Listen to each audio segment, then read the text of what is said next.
آیت نمبر 121 سے لے کر 180 تک مسلسل 6 رکوع 60 آیات وہ غزوہ احد سے متعلق ہے. آپ یہ کہہ سکتے ہیں آج کی ڈیٹ میں کہ غزوہ احد کی کمنٹری ہے، اگرچہ یہ آیات غزوہ احد کے بعد نازل ہوئی ہیں، لیکن یہ آیات غزوہ احد میں جو مسلمانوں سے مس ہینڈلنگ ہوئی، جس کی وجہ سے واضح فتح جو ہے وہ شکست میں بدل گئی، مسلمانوں نے جو اپنے محبوب صلی اللہ علیہ وآلہ وسلم کی حکم عدولی کی، وہ سارے کے سارے معاملات کو اللہ تعالیٰ نے اس میں ایڈریس کیا ہے اور مستقبل کا لائے عمل بھی بتا دیا ہے. کیونکہ اللہ تعالیٰ تو دیکھ رہا تھا کہ میں نے اس مختصر سی جماعت سے رومن اور پرشین امپائرز کو الٹوانا ہے. اگر یہ لوکل اس طرح کی جنگوں میں اس طرح کا ڈسپلن لوز کریں گے تو وقت کی بڑی بڑی سپر پاورز کے ساتھ یہ کیسے ٹکرا سکتے ہیں اگر ان کا ڈسپلن کامل نہیں ہوگا. تو یہ جو سورہ آل عمران میں غزوہ احد کی لائیو کمنٹری، کسی اور جنگ کے بارے میں اس طرح کی کمنٹری نہیں آئی کہ تم نے یہ کیا تم نے یہ کیا، سوائے ایک آپ کہہ سکتے ہیں غزوہ تبوک کے موقع پر، چونکہ وہ آپ علیہ السلام کی آخری جنگ تھی، اس کے بعد تو آپ وفات پا گئے، وہ جنگ ہو نہیں سکی. یہ جو ڈیٹیل مقام ہے اور کسی جنگ کے لیے نہیں آیا. غزوہ بدر کا بھی ہلکا سا ذکر ہے سورۃ الانفال کے اندر، غزوہ حنین کا سورہ توبہ کے اندر، انفال کے اندر تھوڑا بہت ذکر ہے. غزوہ احزاب جسے ہم غزوہ خندق کہتے ہیں اس کا سورۃ الاحزاب کے اندر ذکر موجود ہے. لیکن جس شان کے ساتھ سورہ آل عمران میں یہ مسلسل 60 آیات کے اندر جتنے سخت الفاظ کے ساتھ اللہ تعالیٰ نے گرفت کی ہے، اس سے آپ کو یہ پتہ چل جائے گا کہ کتابوں کا خدا اور ہے اور بابوں کا خدا اور. یہ ہے خدا کا تعارف کہ اللہ تعالیٰ اپنے دین کے غلبے کے اعتبار سے کسی کی بھی غلطی کو صرف نظر کرنے کے لیے تیار نہیں ہے. معاف کر دے گا، صرف نظر نہیں کرے گا. پہلے ڈانٹ پلائی، تم نے یہ کیا یہ کیا یہ کیا، اس لیے تمہارے ساتھ یہ ہوا، اب احتیاط کرنا. جب تک آپ ڈانٹ نہیں پلائیں گے، کسی کی غلطی ہائی لائٹ نہیں کریں گے، وہ اپنی اصلاح کیسے کر سکتا ہے؟ میٹھی میٹھی باتوں سے تو اصلاح نہیں ہوتی ہے جب تک غلطی ہائی لائٹ نہ کی جائے. تو اس میں غزوہ احد کی لائیو کمنٹری آئے گی اس اعتبار سے کہ غزوہ احد کے بعد اللہ تعالیٰ نے کمنٹری کی. اس کی وجہ یہ ہے کہ نبی علیہ السلام تو یہ بشارت دے چکے تھے کہ اللہ تعالیٰ نے اس جنگ میں بھی ہمیں فتح ہمارا مقدر کرنی ہے، لیکن اینڈ رزلٹ یہ ہوا کہ برے طریقے سے مسلمانوں کو شکست ہوئی، اگرچہ بیچ میں فتح ہو گئی تھی. تو پھر اللہ تعالیٰ نے کہا کہ یہ نبی نے کوئی جھوٹا وعدہ تم سے نہیں کیا، ہم نے تو فتح دے دی تھی جس طرح اپنے پیغمبر کے ساتھ وعدہ کیا تھا، تم نے جو ہے غلطی کی جس کا خمیازہ تمہیں بھگتنا پڑا. اور اس میں میں اکثر ایک جملہ بولتا ہوں جو اللہ تعالیٰ نے مجھ پہ شرح صدر کیا کہ اگر اللہ کے نبی صلی اللہ علیہ وآلہ وسلم مسلمانوں میں موجود ہوں، اس سے بڑی تو مسلمانوں کی کوئی سعادت نہیں ہے نا. اس کے باوجود اگر مسلمان اللہ کی نافرمانی کریں تو اللہ نے اس چیز کی پرواہ نہیں کرنی کہ ان میں اللہ کا نبی موجود ہے. اس غلطی کا، اس نافرمانی کا خمیازہ بھگتنا پڑے گا، حتیٰ کہ خود نبی صلی اللہ علیہ وآلہ وسلم کے بھی دانت شہید ہو گئے. آپ کی تو کوئی غلطی نہیں تھی. اور آج جب کہ اللہ کے نبی ہم میں موجود نہیں ہے، ہم نبی صلی اللہ علیہ وآلہ وسلم کی اعلانیہ نافرمانیاں کریں، ہمیں ان دعاؤں کا وہ حصہ بھی میسر نہیں ہے جو صحابہ کو ڈائریکٹ میسر تھا. آج اگر ہم اللہ کے نبی کے خلاف چلتے ہیں تو مجھے بتائیں اللہ تعالیٰ ایسی کی تیسی نہیں پھیرے گا ہماری؟ جبکہ دنیا میں اللہ کے نبی موجود تھے اور ان کامل الایمان مومنین نے اللہ کے نبی علیہ السلام کی نافرمانی کی تو اللہ تعالیٰ نے اپنے نبی کی بھی پرواہ نہیں کی، اس فتح کو شکست میں بدل دیا. یہ ہے اللہ تعالیٰ کا رول، جو میں اکثر کہتا ہوں کہ اللہ کے ساتھ کسی کی کوئی رشتہ داری نہیں ہے. نبی کے ساتھ رشتہ داری آپ کی ہو سکتی ہے، میری ہو سکتی ہے، اللہ کا تو کوئی رشتہ دار نہیں ہے. وہ تو لم یلد ولم یولد ہے، اور وہ غنی ہے، بے پرواہ ہے، اسے کسی کی کوئی پرواہ نہیں ہے. یہ بڑا کریٹیکل ایشو ہے. تو یہ غزوہ احد کی یہ کمنٹری ایک قرآن حکیم میں بڑا انٹرسٹنگ ٹاپک ہے. اس وقت کے حالات و واقعات کو سمجھنے کے لیے، اور پھر اس کی روشنی میں آج کے مسلمانوں کو بھی دیکھنے کی ضرورت ہے کہ وہ کہاں پہ کھڑے ہیں۔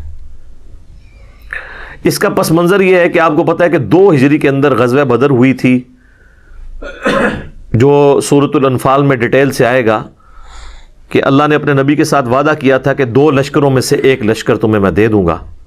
ایک ابو سفیان کا لشکر تھا جو کہ شام سے تجارت کرنے کے بعد مکے واپس آ رہا تھا، اور ظاہر ہے کہ مکے والوں نے مسلمانوں کی جدادیں وہاں پہ قبضہ کر لی تھی، اس کے بدلے میں مسلمانوں کو اجازت دی گئی کہ اب ان کا مال بھی تم لوٹ سکتے ہو بدلے کے طور پہ، قصاص۔ اس لیے مسلمان جو ہیں وہ جب ایک نہتے لشکر کو لوٹنے کے لیے گھر سے نکلے تو ظاہر ہے جس کے ہاتھ میں کوئی ڈنڈا تھا، کوئی کسی کے ہاتھ میں کوئی چھڑی تھی، وہ لے کے نکلا۔ تلواروں سے تو نکلے نہیں تھے کیونکہ وہ لشکر تو ایک تجارتی قافلہ تھا جس کے اندر تلواریں وغیرہ تو نہیں ہوتی تھی، لیکن راستے میں اللہ تعالیٰ نے فیصلہ کر دیا کہ بھئی یہ تو ہم اب تمہیں جو ہے وہ کہیں اور تمہاری ٹکر کروائیں گے اور حق کا حق ہونا ظاہر کریں گے۔ ابو سفیان کو یہ جب بات پتہ چل گئی کہ اس طرح مسلمان ہمارے لشکر کو لوٹ سکتے ہیں تو اس نے اپنا راستہ بدل لیا، اور پیرلل میں اس نے ایک قاصد بھجوا دیا مکہ شریف کے تمہارے تجارتی قافلے کو خطرہ ہے، کیونکہ ساری روزی روٹی اسی کے ساتھ جڑی ہوئی تھی ان کی۔ وہ سارے اپنا جو سامان دیتے تھے وہ بیچ کے شام میں، اور اس سے وہ پیسے یا اس کے جو بارٹر سسٹم تھا اس کے متبادل اور چیزیں لے کے آتے تھے۔ تو انہوں نے اپنے قافلے کے بچاؤ کے لیے پوری تیاری کر کے 1000 کا لشکر کیل کانٹے سے لیس، اسرے سے لیس لے آئے، اور یہاں مسلمان نہاتے تھے۔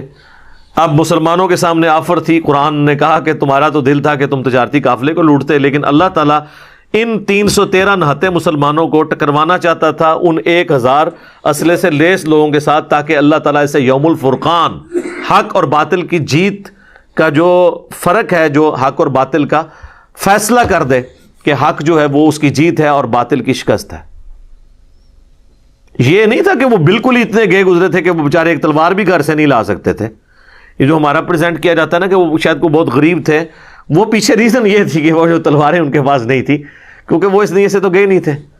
تو غیبی مدد آئی اور اللہ تعالیٰ نے فرشتوں کے ذریعے ان کے لشکر کو ملیا میٹ کیا۔ اب اس چیز کا غصہ ان کے اندر موجود تھا، کیونکہ عرب کے لوگ اتنے جنگجو اور قریش کے لوگ جنگجو، اور پھر ان کی ایک عزت، پورے عرب میں ان کا قافلہ کوئی لوٹتا نہیں تھا کہ یہ کعبے کے متولی ہیں، گدی نشین ہیں، خانقاہ نشین ہیں، اور مختلف قبائل کے بت بھی خانہ کعبے میں رکھے ہوتے تھے۔ ان کو یہ بھی ڈر ہوتا تھا کہ اگر ہم نے ان کا قافلہ لوٹا تو یہ ہمارے بت اٹھا کے، ہمارے خداؤں کو، بزرگان دین کو اٹھا کے باہر پھینک دیں گے، تو ہمارے بزرگوں کی یہ توہین کر دیں گے۔ تو وہ اس ڈر سے قافلے نہیں تھے قریش کے لوٹے جاتے، یعنی یہ شاہی خاندان تھا پورے عرب کے اندر۔ اب اس شاہی خاندان کی اس طرح مٹی پلید ہو نہتے مسلمانوں کے ہاتھوں، جو خود بھی قریش میں سے تھے، مسلمان بھی ظاہر ہے قریش میں سے تھے، مہاجرین، تو اس شکست کا بدلہ وہ لینا چاہتے تھے۔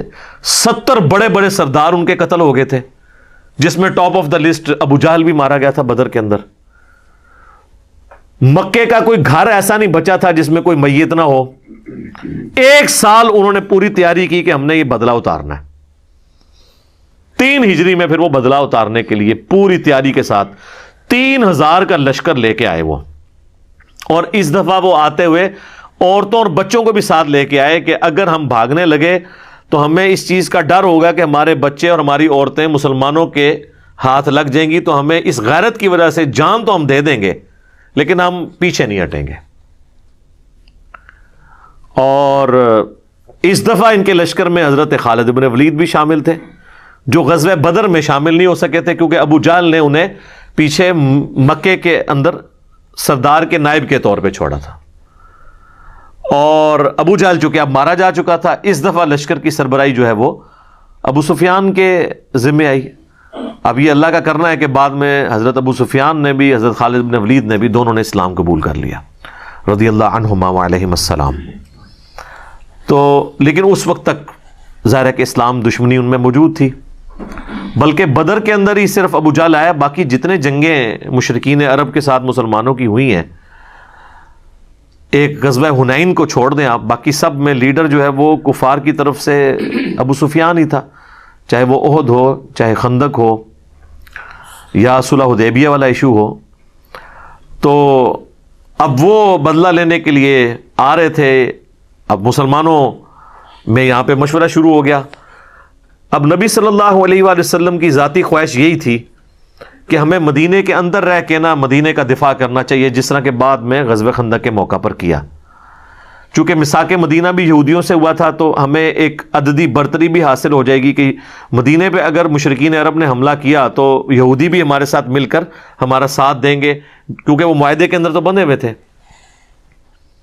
اور اگر ہم باہر نکلتے ہیں تو پھر ہمیں یہ مدد حاصل نہیں ہوگی. لیکن جو لوگ غزوہ بدر کے بعد انصار مدینہ نوجوان لڑکے مسلمان ہوئے تھے، وہ تو ابھی اس شہادت کے جذبے کے ساتھ سرشار تھے. وہ کہتے ہیں جی ہم نے کیوں اندر رہنا ہے، ہم نے تو باہر نکل کے لڑیں گے ایسی کی تیسی ان کافروں کی، ہم تو جان دینے کے لیے تیار ہیں. تو نبی صلی اللہ علیہ وآلہ وسلم نے کثرت رائے کی وجہ سے یہی فیصلہ کیا کہ ٹھیک ہے، اب اگر یہ اکثریت کا یہی فیصلہ ہے تو ٹھیک ہے، میں اسی کو مانتا ہوں. اسلام میں یعنی اس اعتبار سے حلال کے دائرے میں تو جمہوریت ہی دیکھی جائے گی، حلال کے دائرے میں. حرام کے معاملے میں دیکھا جائے گا اللہ کا حکم کیا ہے. تو اب یہ دونوں حلال تھے، یا مکے کے مدینے کے اندر رہ کے دفاع کرتے یا باہر. تو اب اکثریت کی رائے تھی باہر، تو آپ نے فرمایا ٹھیک ہے. بہرحال یہ اب پہلا موقع تھا کہ نبی علیہ السلام اپنے گھر سے زرہ پہن کے نکلے. تو یعنی صحابہ کو یہ پتہ چل گیا کہ یہ معاملہ کوئی زیادہ سخت ہونے والا ہے. آپ نے یعنی خود بھی پہنا، وہ جو سر پہ وہ لوہے کی ٹوپی پہنی جاتی ہے. اور پھر نبی علیہ السلام کو صحیح بخاری میں آتا ہے خواب بھی دکھا دیا گیا تھا کہ آپ کے سامنے ایک گائے ذبح ہو رہی ہے جس کا کافی زیادہ خون نکلا ہے. تو آپ کو یہ پتہ چل گیا تھا کہ میرے کافی سارے اصحاب اس میں شہید ہو جائیں گے. لیکن ظاہر ہے کہ اللہ کی تقدیر کو تو کوئی نہیں ٹال سکتا نا. تو نبی علیہ السلام باہر نکلے. اب آپ باہر جو ہے مورچوں میں مختلف جگہ پہ مختلف لوگوں کی ڈیوٹیاں لگا رہے تھے. تو اب یہاں سے یہ وہ اس واقعے کا آغاز سورہ آل عمران کی آیت نمبر 121 سے ہوگا کہ آپ مورچوں کے اوپر ڈیوٹی لگا رہے تھے کہ فلاں نے اس جگہ رہنا ہے، فلاں نے اس جگہ رہنا ہے، اور اس طریقے سے اس معاملے کو لے کے چلنا ہے. صحیح بخاری میں ڈیٹیل آتی ہے، قرآن میں بھی اس کا ذکر آ جائے گا آگے چل کے، کہ ایک کرٹیکل درہ تھا، پہاڑی چوٹی تھی، جس کے اوپر آپ نے 50 تیر انداز جو ہے نا وہ مقرر کر دیے، جن کے سردار تھے عبداللہ بن جبیر رضی اللہ تعالیٰ عنہ. صحیح بخاری میں آتا ہے نبی علیہ السلام نے ان 50 لوگوں کو یہ وصیت کی تھی کہ تم اگر یہ دیکھو کہ چیل کوے بھی ہماری لاشوں کی بوٹیاں اٹھا کے لے کے جا رہے ہیں، تب بھی تم نے اس پہاڑی سے نیچے نہیں اترنا جب تک میں تمہیں حکم نہ دوں. اب اس سے زیادہ تو کوئی نہیں سمجھا سکتا نا کسی کو کہ جو مرضی ہو جائے تم نے یہ درہ نہیں چھوڑنا. آخری یہی ہو سکتا تھا نا کہ مسلمانوں کو شکست ہو جاتی اور مسلمانوں کی مدد کے لیے وہ درہ چھوڑتے. آپ فرمایا تم نے تب بھی نہیں چھوڑنا. لیکن وہی ہوا کہ جب جنگ میں مسلمانوں کا پلڑا بھاری ہوا تو کافر میدان جنگ چھوڑ کے بھاگ گئے، اور مسلمان جو ہے وہ ان کا پیچھا کرنا شروع ہو گئے. مال غنیمت جمع ہونا شروع ہو گیا. قرآن میں بھی اس کا ذکر آئے گا، بخاری میں ڈیٹیل کے ساتھ موجود ہے. تو وہ جو 50 تیر انداز تھے نا، انہوں نے وہ پہاڑی جو چوٹی تھی، وہ آج بھی آپ غزوہ احد کے شہداء کا جو قبرستان ہے اس کے پاس وہ آج بھی درہ موجود ہے. وہ پہاڑی چوٹی جو ہے چھوٹی سی، اس پہ میں خود بھی چڑھا ہوں، آپ چڑھ سکتے ہیں، اتنی اونچی نہیں ہے. وہ انہوں نے چھوڑ دیا. اگرچہ جو ان کے لیڈر تھے عبداللہ ابن جبیر، وہ چیختے رہے کہ اللہ کے نبی نے منع کیا تھا. صرف 15 بندے اس کے ساتھ رہے، باقی 35 لوگ جو ہیں مال غنیمت جمع کرنا شروع ہو گئے. اور انہوں نے یہ اجتہاد کیا کہ یہ جو حضور نے فرمایا تھا تو اس صورت میں تھا جب مسلمانوں کو شکست ہوتی ہے، اب تو ہمیں فتح ہو گئی ہے، یعنی اپنی طرف سے اجتہاد کر لیا. حالانکہ حضور نے فرمایا تھا میرے حکم کا انتظار کرنا ہے. اس سے پتہ چلا کہ اجتہاد اگر صحابہ بھی کریں اور وہ کتاب و سنت سے ٹکرائے تو اس کی کوئی اہمیت نہیں ہے. تو بابے تو اپنے بوجھ سنبھال کے رکھو، تو بزرگ بھی بوجھ سنبھال کے رکھو اپنے. اچھا، اب وہی ہوا. خالد ابن ولید کی عقابی نظروں نے یہ دیکھ لیا، چونکہ وہ تھے کیولری کے سردار. یعنی ایک تو پیدل فوج ہوتی ہے نا، ایک گھوڑوں والی فوج، وہ تھے گھوڑوں والی فوج کے اوپر. اور یہاں سے یہ سارے ان کی فوج جب بھاگ کے جا رہی تھی کہ بھئی ہم تو شکست کھا گئے، انہوں نے جب دیکھا نا کہ اس نے درہ چھوڑ دیا ہے، اور ان کو یہ پتا تھا کہ اس پہاڑی کے پچھلی سائڈ کے اوپر راستہ ہے، پیچھے سے لا کے ہم ان پہ حملہ کریں تو مسلمانوں کی فوج کو ہم سینڈوچ بنا دیں گے. پیچھے اس طرف سے کیولری کا حملہ ہو جائے گا، یعنی گھوڑوں کے اوپر، ادھر سے آلریڈی ہماری فوج موجود ہے جو بھاگ رہی ہے، تو ان کو ہم جو ہے نا وہ دونوں فوجوں کے درمیان ان کو پیس دیں گے. بس وہی ہوا. خالد بن ولید نے آ کے نا اس پہاڑی کے پیچھے سے حملہ کیا. اب ظاہر ہے کہ مسلمان تو ابھی وہ تو سامان سمیٹ رہے تھے کافروں کا مال غنیمت، وہ تو ریڈی بھی نہیں تھے. پیچھے سے حملہ ہو گیا اور اس میں ایسی بھگدڑ مچی کہ صحیح بخاری میں آتا ہے کہ بعض صحابہ بھی صحابہ کے ہاتھوں قتل ہو گئے اس جس میں فرینڈلی فائرنگ کے اندر، جس میں حضرت جابر بن عبداللہ کے والد بھی شہید ہو گئے تھے. ان کو مسلمانوں نے ہی مار دیا، ایسی بھگدڑ مچی. اور اس کا ایفیکٹ ہوا کہ حضرت حمزہ بھی شہید ہو گئے جو کہ آرمی چیف تھے مسلمانوں کے. پھر ان کی لاش کا مسئلہ کیا گیا. ہند جو ابو سفیان کی بیوی تھی، چونکہ غزوہ بدر میں ابو سفیان کی بیوی کا بھائی اور اس کا باپ عتبہ بن ربیعہ اور بھائی اس کا ولید بن عتبہ، یہ سب لوگ، اور چچا، یہ سب لوگ مرے ہوئے تھے. یہ سب کچھ جناب عمر سیریز کے اندر انہوں نے فلمایا ہے. آپ کو جناب وہ غزوہ احد کے موقع پہ انہوں نے پہنچا دیا ہے. اردو ڈبنگ کے ساتھ بھی ہماری ویب سائٹ ahlsunnatpak.com کے اوپر رکھی ہوئی ہے، آپ ڈاؤن لوڈ کر کے اسے ضرور دیکھیں. تو اس نے وہ کلیجہ چبایا اور مسئلہ کیا لاش کا، اور مسلمانوں کو ظاہر ایک تکلیف پہنچی. مدینے کا کوئی گھر نہیں تھا جس میں کوئی میت نہ ہو. اتنے مسلمان شہید ہو گئے انصار مدینہ. مسلمانوں کے حوصلے پست ہو گئے کہ جی کدھر بدر کی کامیابی اور کدھر احد کے اندر اتنی شکست کہ سب سے بڑھ کر کے اللہ کے نبی علیہ السلام کی بھی شہادت کی خبر مشہور ہو گئی. قرآن میں اس کا بھی ذکر آئے گا. حتیٰ کہ کئی صحابہ نے تلواریں پھینک دی کہ اب تو حضور ہی فوت ہو گئے، اب ہم نے کس کے لیے لڑنا ہے. تو اللہ نے فرمایا کہ بھئی نبی تو پہلے بھی گزرے ہیں، اگر نبی علیہ السلام فوت ہو جائیں یا جنگ میں قتل کر دیے جائیں تو کیا تم اپنے دین سے الٹے قدم پھر جاؤ گے؟ ایسا تو نہیں ہے. اللہ تعالیٰ تو زندہ ہے اور اس کے دین کو لے کے چلنا ہے. اللہ تعالیٰ کا دین نبیوں کا محتاج تو نہیں ہے، نبی تو آئے اور چلے گئے، دین تو ہمیشہ رہنا ہے. تو نبی علیہ السلام کے 4 مبارک دان یہ شہید ہو گئے کیونکہ آپ پہ ایسا حملہ ہوا کہ وہ آپ کا اپنا جو خود اوپر وہ لوہے کی ٹوپی پہنی تھی اس کے کنگرے جو ہے نا یوں اندر گال سے اندر چلے گئے، یہ دانت ٹوٹ گئے اور اتنا خون بہا کہ صحابہ کو لگا کہ بھئی حضور تو فوت ہو گئے. پھر بخاری مسلم میں آتا ہے کہ حضرت علی اور حضرت فاطمہ نے حضور کا زخم دھویا اور حضرت علی ڈھال کو الٹا کر کے اس میں پانی لے کے آئے، حضرت فاطمہ نے زخم دھویا. پھر حضرت فاطمہ نے سلام اللہ علیہ جب خون نہیں رکتا تھا تو انہوں نے ایک کپڑا جلا کے کاٹن کا اس کی راکھ رکھی، اس سے خون رکا. پھر آہستہ آہستہ یعنی معاملات سیدھے ہوئے. اسی دوران حضرت طلحہ جو ہیں وہ اپنے ہاتھوں کے اوپر وہ تیر روکتے رہے جو نبی علیہ السلام کی طرف آ رہے تھے.